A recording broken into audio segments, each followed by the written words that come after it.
wana nuru watu gani? Ili tusichelewe sana muda, wana wa giza ni watu ambao hawamtambui Yesu kama Mwokozi wa maisha yao, sawa? Alafu wana wa nuru ndio sisi ambao tunamtambua Yesu kama Mwokozi wa maisha. Lakini Biblia hapa inatuambia kwamba wana wa giza wana busara kuliko wana nini? Mimi narudia, sio maneno yangu.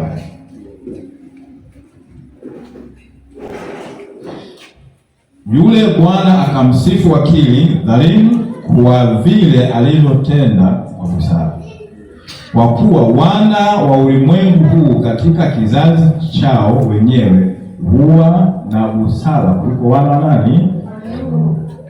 Kwa maana nyingine sasa, si walokole kwamba wapagani wana busara kuliko walokole. Ndio Biblia inazungumza.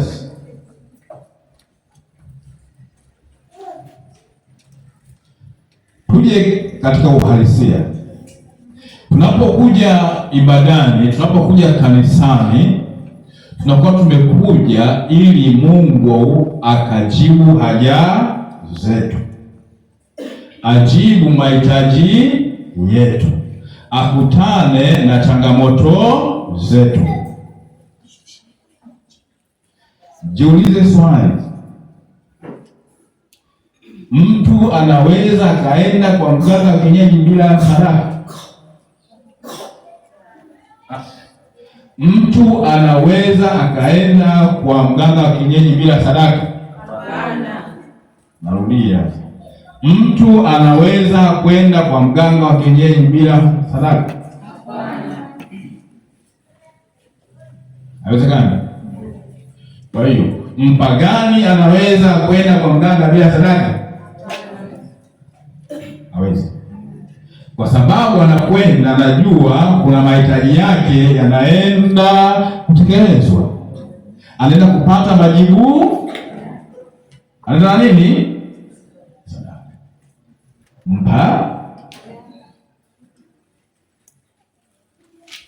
Wapendwa wanaweza wakaenda kanisani bila sadaka? Hapana.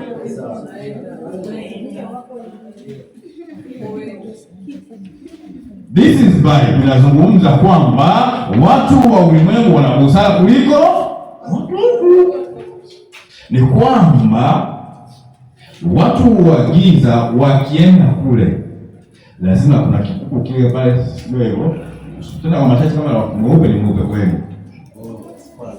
Alama ya kupindisha. Huyu hivi, sawa? Yaani mwenyewe kwanza ukaanza kumenda na kumwona kaida ndio watu hapa. Lakini sisi tunapokwenda sasa kwa huyu Mungu wetu huyo ambaye alikufa msalabani kwa ajili ya dhambi zetu, tunakuja free kabisa, moyo mweupe, jino la mwisho safi, na tunakuja tunataka Bwana atende juu ya maisha yetu.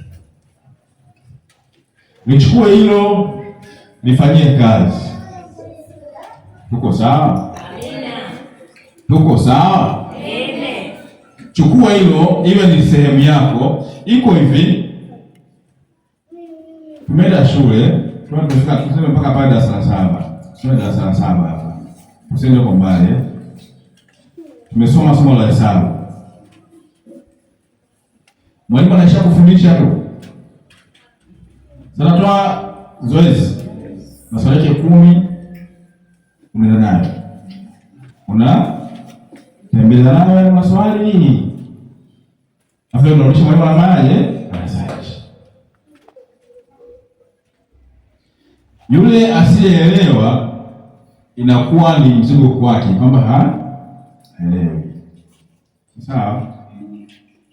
Na inakuwa ni mzigo kweli. Mimi mbona hapa sielewi? Hapa inakuwaje hapa? Hii 3 toa 4, hii moja negative, hasa imekujaje kujaje?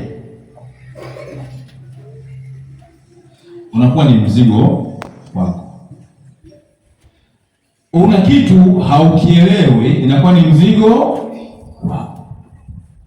Kwa sababu kuna giza ambalo linatanda wapi? Kwa. Lakini ninapopata ile nuru kwamba nimeelewa kile kitu, tunasema unakuwa mwepesi fulani, unakuwa mwepesi kwa sababu umeelewa, unamwangaza.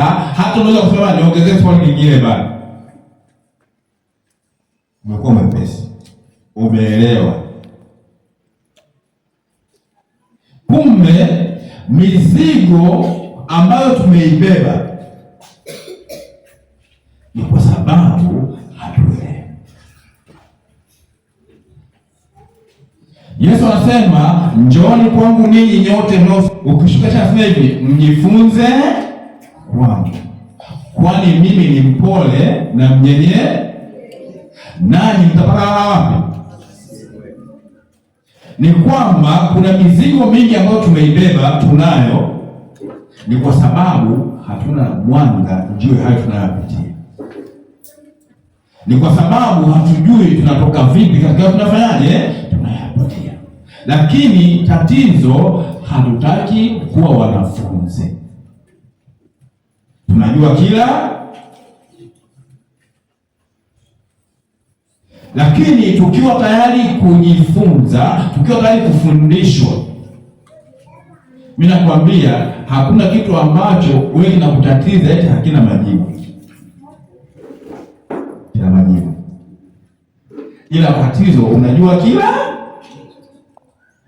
Kwenye uchumi kuna kitu hujui, ndio maana unateseka. Kwa nini? Kwenye ndoa kuna kitu hujui, ndio maana unafanyaje? Unateseka. Kwenye mahusiano unateseka kwa sababu kuna kitu unafanyaje? Hautujui. Kwani ngapi mmefunga ndoa hata kama ndoa mjasoma? Ndio unaamua kwenda kuishi maisha yako yote afa mambo ya ndoa kwa juu, lakini umeingia. Na Yesu ni Bwana yetu. Yesu ni Bwana? Amina. Bwana asifiwe sana. Kwa hiyo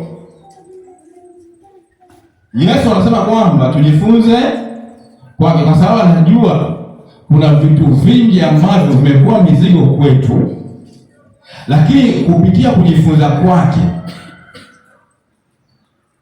ile mizigo mmoja unafanyaje? Unatoa. Unakuwa safi kabisa. Kama mwanafunzi alikuwa hajui hesabu, kumbe anajijua hivi. Kama mpesa sema hii inawezekana. Bwana sio sana. Kwa hiyo tujitahidi sana kuwa wanafunzi, na kwa maana nyingine kwamba unapofundishwa kitu kichukue, kifanyie kazi. Ndio kinakaa wapi? Sio kwamba tunajua vitu vingi tunavijua. Tumeelekezwa vitu, tunafundisha vitu vingi sana, lakini hatuvichukui kama vilivyo na kuvifanyia kazi. Mwisho wa siku ndio tukapata matunda. Ndio maombi tunamwomba Mungu. Unajua tunapokuwa tunaomba Mungu tunaamini kwamba Mungu anafanya, lakini sasa tunaamini, tunaisha kuamini hapo. Kwani imani ni maombi? Imani ni maombi. Imani ni matendo yake. Sasa imani ni matendo. Kumbe tunapokuwa tunamwomba Mungu tunatengeneza imani pale. Sasa kwa kweli imani matendo sio chaomba, tunaenda sasa kwenye matendo. Afuresha kwenye maombi wewe. Mpendwa. Afu nataka matokeo. Wapi? Mungu atubariki sana. Juzi tulikuwa na siku nzuri sana, tumepita baadhi ya vipengele fulani. Wala ambao hawakuwepo nataka tupite kwa haraka, alafu tuendelee na kipengele kingine. Bwana Yesu asifiwe sana. Kichwa cha somo tunasema kwamba ukirudi nyuma unamnyima Mungu utukufu wake. Ukirudi nyuma unamnyima Mungu utukufu wake. Nikirudi nyuma narudisha na nyima Mungu utukufu wake. Tukazungumzia kile kisa cha wana wa Israeli kutoka nchi ya Misri kwenda nchi ya ahadi. Tukasema kwamba wana wa Israeli kutoka katika nchi ya Misri kwenda nchi ya ahadi, kutoka kwao ilihitajika damu. Na sisi pia kutoka katika ufalme wa giza kwenda kwenye ulimwengu